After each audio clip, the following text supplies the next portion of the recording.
വല്ലാത്തൊരവസ്ഥ. കുഞ്ഞുങ്ങളായിട്ട് ഈ ലോകത്ത് ഇതുവരെ ഒരു യുദ്ധവും തുടങ്ങിയിട്ടില്ല. എന്നിട്ടും അവരാണ് കൊന്നൊടുക്കപ്പെടുന്നത്, അവരാണ് അനാഥരാവുന്നത്, അവരാണ് ഇങ്ങനെ പകച്ചു പോകുന്നത്.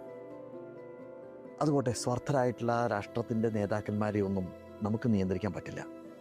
പക്ഷേ നമ്മുടെ ചില വീടുകൾക്കകത്തുണ്ടാകുന്ന യുദ്ധങ്ങളെ, അവിടെ പകച്ചു പോകുന്ന കുഞ്ഞുങ്ങളുടെ വിഷമാവസ്ഥയെ നിയന്ത്രിക്കാൻ നമ്മൾ വിചാരിച്ചാൽ സാധിക്കും. എല്ലാവരെയും ഉദ്ദേശിച്ചല്ല ഞാനിത് പറയുന്നത്.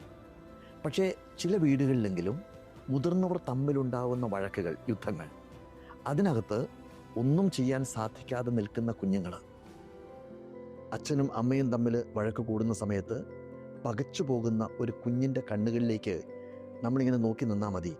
ജീവിതകാലം മുഴുവൻ അവരിൽ നിറയുന്ന ആ പേടിയെ കാണാം. എന്ത് ചെയ്യാൻ സാധിക്കുക കുഞ്ഞുങ്ങൾക്ക്? ആ നേരത്ത് അച്ഛനോടും അമ്മയോടും മറുത്തൊന്നും പറയാൻ അവർക്ക് കരുത്തില്ല.